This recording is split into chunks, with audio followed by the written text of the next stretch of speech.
కృష్ణా జిల్లా గన్నవరం పోలీసులు sub registrar ఆఫీసుల్లో దొంగతనాలకు పాల్పడుతున్న 4 వ్యక్తుల్ని అరెస్ట్ చేశారు. వీరి నుంచి 14 లక్షల రూపాయల విలువైన ప్రభుత్వ స్టాంపులు, స్టాంపు పేపర్లు స్వాధీనం చేసుకున్నారు.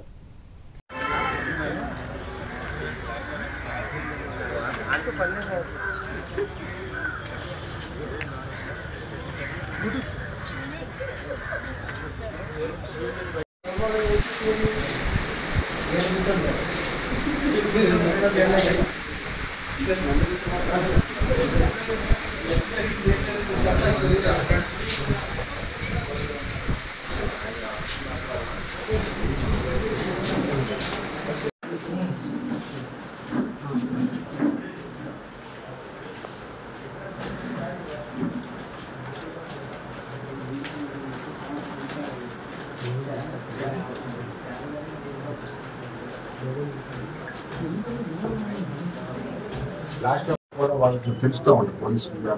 దానివల్ల ఇంకా అప్పటికి అమ్మటానికి ప్రయత్నం చేయలేదు, అమ్మటానికి ప్రయత్నం చేయలేదు. కొంతవరకు ఈ రోజు అయితే అమ్మేసేవాళ్ళు. పాత యాట్లలో మనం వెటర్రావు దగ్గర కొంతవరకు మనం రికవరీ చేసాం. పడవట్ కేసుకు సంబంధించి పడవట్లో కూడా 2 కేసులు రిజిస్టర్ చేశారు. ఒకటి అటెంప్ట్, ఒకటి దొంగతనం. వాటిలో మనం ఒక 30% రికవరీ చేసాం. ఇది గవర్నమెంట్కి ఎప్పుడు రికవరీ అవుతుంది సార్? మనం కోర్టు ద్వారా ఇస్తాం. దానికి పవర్ సప్లై లేదని అప్పుడు చూసుకున్నాం. అప్పుడు నుంచి పవర్ సప్లై అంతకుముందు ఎవరో వచ్చి కరెంట్ బాగా చేసి అతను సప్లై ఆపాడు అని అన్నారు. మనం వెళ్ళి దర్యాప్తు క్రమంలో చూసేటప్పుడు అప్పుడు కరెంటు దానికి ఇవ్వడం, సీసీ కెమెరాలు ఏం పాడవు, పనిచేస్తున్నాయి. కానీ ఆ టైంలో కరెంట్ లేదు, దాన్ని ఆపేశారు. అప్పుడు 10 రోజులు మట్టి లేదు. ఇప్పుడు కాల్ ఫ్రాక్చర్ అయిన అతను వీళ్ళందరూ 3 ఒకే గ్రూప్ మొత్తం కలిసే వచ్చారు. మన దగ్గర విజువల్స్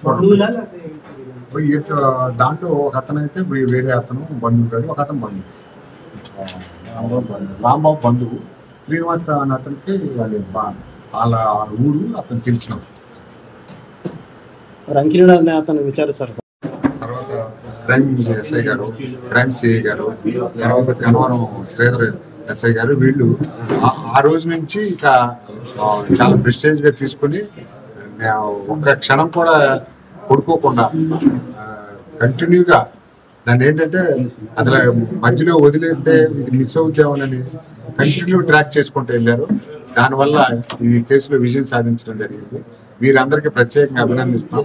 రేపు మా జిల్లా మీటింగ్ లో రేపు విజయవాడలో జరగబోతుంది. అర్ధ సంవత్సరపు వార్షిక సమావేశంలో వీళ్ళకి ఎస్పీ గారి చేతుల మీదుగా వీళ్ళందరికీ రివార్డ్స్ ఇవ్వడం జరిగింది. యాక్చువల్గా ఎస్పీ గారు వాళ్ళు రావాలి ప్రెస్ మీట్కి, ఆయనకి వేరే కారణాల వల్ల నన్ను వెళ్ళమన్నారు.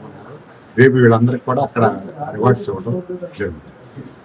మనకి రెండో తారీఖు ఈ నెల 2వ తారీఖు రాత్రి గన్నవరం సబ్ రిజిస్ట్రార్ ఆఫీస్లో లాక్ బ్రేక్ చేసి దొంగతనం జరిగింది. లాక్ బ్రేక్ చేసి లోపలికి వెళ్ళి లోపల ఉన్న బీరువాని కూడా బద్దలు కొట్టి ఆ బీరువాలో ఉన్న స్టాంప్ పేపర్లు, 100 రూపాయల స్టాంప్ పేపర్లు, ఇతర స్టాంపులు అన్నీ కూడా సుమారు 12 లక్షలు విలువైన స్టాంప్ పేపర్స్ చోరీ కాబడి. ఆ రోజు మనకి తెల్లవారి సబ్ రిజిస్ట్రార్ గారు ఆఫీస్కి వచ్చిన తర్వాత చూసుకుని మనకి రిపోర్ట్ ఇవ్వడం జరిగింది. అవన్నీ కూడా లెక్క చూసుకున్నా అంటే ఇన్ని స్టాంప్ పేపర్లు పోయినాయి అని చెప్పేసి మనకి ఇచ్చారు.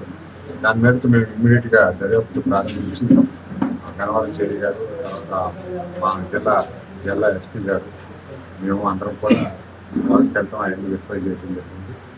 అప్పుడు బ్లూస్ టీమ్ కూడా తీసుకొచ్చాం. అంటే సాంకేతిక పరిజ్ఞానాన్ని కూడా మనం వాడుకొని అసలు ఈ దొంగతనం ఎలా జరిగిందనే దాని మీద అక్కడ నుంచి టీములుగా ఏర్పాటు చేసి ఇది రకరకాల యాంగిల్స్లో మనం ఉన్నాయి. ముఖ్యంగా సీసీ ఫుటేజ్ ఆధారంగా ట్రాక్ చేసాం. అప్పుడు గుర్తించాం ఒక 2 మోటార్ సైకిల్ మీద 3 వ్యక్తులు రావటం. ఆ రోజు రాత్రి సుమారు 12 గంటల 12 నిమిషాలకి వచ్చినట్లుగా గుర్తించి ఆ రాత్రిపూట్లో ఉన్న సీసీ కెమెరా యొక్క క్లారిటీ లేకపోవడం వల్ల వాళ్ళు ట్రాక్ చేసుకుంటా వాళ్ళు ఎక్కడి వరకు వెళ్ళారనే దాని మీద ట్రాక్ చేసుకుంటూ వెళ్ళాం. వాళ్ళు విసనపేట మండలం తాతకోట్ల విలేజ్ వరకు వెళ్ళినట్లు అక్కడి నుంచి మళ్ళీ మాకు ట్రాక్ లభించడం, అదే విలేజ్ మీద మేము నిఘా పెట్టి మనకున్న సమాచారం మేరకు నిఘా పెట్టి అక్కడ ఉన్న అది తర్వాత మనం గన్నవరంలో జరిగిన దాని మీద ఉన్న సాంకేతిక పరిజ్ఞానాన్ని ఉపయోగించి కొంతమంది మనుషుల మీద మాకు అనుమానం వచ్చి మన ఇన్ఫర్మేషన్ పెట్టి వాళ్ళ గురించి చూస్తున్నాం. వాళ్ళు ఈరోజు మాకు ఏదైతే మొన్న దొంగతనం కాబట్టి ఆ పేపర్స్ని మళ్ళీ తీసుకుని విజయవాడ ఒక స్టాంప్ వెండర్ దగ్గర వస్తున్నాడనే సమాచారంతో మనము మార్గ మధ్యంలోనే ఆపి వాళ్ళని అరెస్ట్ చేయడానికి ప్రయత్నించాం. దాంట్లో భాగంగా ముగ్గురు వ్యక్తులు అదే మనం చేసిన ముగ్గురు వ్యక్తులు పట్టుకుని వాళ్ళ దగ్గర చోరీ కాబడిన మొత్తం స్టాంప్ పేపర్లో గన్నవరంలో ఎన్నైతే చోరీ కాబడినా అన్ని కూడా వాళ్ళ దగ్గర రికవరీ చేసాం. ముగ్గురిని అరెస్ట్ చేసాం. తర్వాత వాళ్ళు ఎక్కడ అమ్మారా సమాచారం తెలుసుకుని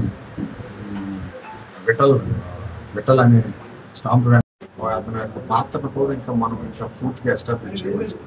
అందుకని అతను నోటీస్ ఇచ్చాం. ఇంకా అతని దగ్గర నుంచి దొరికినటికి ఇంకా ఏమన్నా ఉంటాయేమని చెప్పేసి నోటీస్ ఇచ్చాం. ఆ నోటీసులో భాగంగా అతను ఏమైనా రిప్లై ఇస్తాడో చూసి అతను కూడా రిమాండ్ తరలిస్తాం. ఇదే క్రమంలో ముద్దాయిలు ఇక్కడ ఒక పాత్ర గురించి చెప్పారు. అతను అంకిరెడ్డి అనే అతను ఇక్కడ మన స్టాంపు వెండర్ దగ్గర పనిచేస్తాడు. అయితే అతను ముద్దాయిలు చెప్పారు కానీ అతని పాత్ర ఏంటనేది మనం దర్యాప్తు చేయవలసి ఉంది. గన్నవరం అతనే అతన్ని పాత్రని ఇంకా మనం ఎస్టాబ్లిష్ చేయవలసి ఉంది. అది ఓన్లీ ముద్దాయిలు చెప్పారు. తర్వాత దాని మీద దర్యాప్తు చేసి అతని పాత్ర ఉంటే అతని మీద కూడా మనం చర్య తీసుకుంటాం. ప్రజెంట్ అయితే విఠల మీద అతని మీద కంపల్సరీగా మేము అతనికి కూడా చేస్తాం. ప్రజెంట్ అతనికి మన నోటీస్ ఇచ్చి అతనికి రిప్లై ఇచ్చిన తర్వాత ఇంకా ఏమున్నాయో కూడా అతని గురించి విచారించి తర్వాత అతని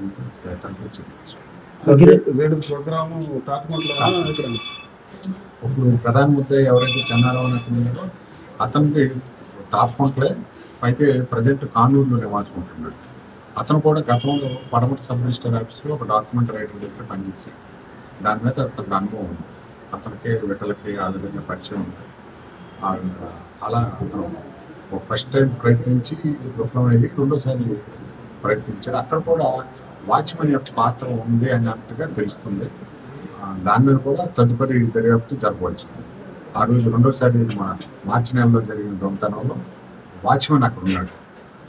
అతని పాత్ర ఇంకా మనకి దర్యాప్తు చేయవచ్చు.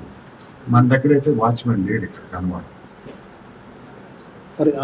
అతను విచారించారు సార్, ఇంకా విచారించవచ్చు. అంటే అతని పాత్ర ఇంకా ఏంటనేది మనం దర్యాప్తు చేయవలసింది. అయితే మొత్తాయి అతని పరిచయం ఉందని మాత్రమే చెప్పాడు. అతని దగ్గరికి వచ్చి మేము స్టాంపులు కొన్నాము అన్నాడు. అంతవరకే అతను విన్నాడు. తర్వాత ఏంటి అనేది మనం ఇంకా విచారించవచ్చు. అతని పాత్ర ఏంటి, ఏమైనా ఇంకా సాంకేతిక పరిజ్ఞానాన్ని ఉపయోగించుకొని కొంత తెలుసుకోవడానికి అవకాశం ఉంది. ఆ విధంగా తదుపరి దర్యాప్తు చేస్తాం. రిజిస్టర్ ఆఫీస్ ఒకసారి దొంగతనానికి ప్రయత్నం చేశారు.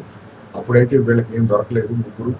అదే ముగ్గురు మరలా 24 ఫిబ్రవరిలో 24 మార్చిలో దొంగతనం చేసి అక్కడ సుమారు 8 లక్షల చిల్లర స్టాంప్ పేపర్స్ని దొంగిలించడం జరిగింది.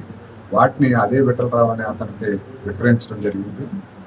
దానిలో భాగంగా మన చర్చిలో విఠలరావు దగ్గర మనకి సుమారుగా ఒక 500 స్టాంప్ పేపర్లు కొన్ని లభించినాయి. అంటే ఆల్మోస్ట్ దాంట్లో 75% అతను అమ్మేసాడు. అప్పటికే వేరియస్ పర్పస్లకు అమ్మేసాడు అతను. దాని మీద అక్కడ మిగిలిన కొన్ని పేపర్లు అక్కడ స్వాధీనం చేసుకున్నాం. పడమటలో చోరీ కాబడినటువంటి స్టాంప్ పేపర్లు కొన్ని లభించినాయి. వాటిని కూడా సీజ్ చేసాం. వాటిని కూడా మీడియా సమక్షంలో సీజ్ చేసి ముగ్గురిని చూపించాం. అయితే అతను ఇప్పుడు మనకి ముగ్గురులో ఒక అతను మనం పట్టుకునే క్రమంలో పరిగెత్తడం, అతను అక్కడ గట్టి దగ్గర కనబడిపోవడంతో అతనికి కాలు వెనుకతో ఇమీడియట్గా అతని స్టేషన్ తీసుకొచ్చాక హాస్పిటల్కి తీసుకెళ్ళమన్నాడు. ప్రజెంట్ మన గవర్నవరం హాస్పిటల్కి పంపించాం. అతను రికవరీ అవ్వగానే వీళ్ళతో పాటు రిమాండ్ పెట్టాం. ప్రస్తుతం అయితే వీళ్ళిద్దరినీ రిమాండ్ పెట్టాం.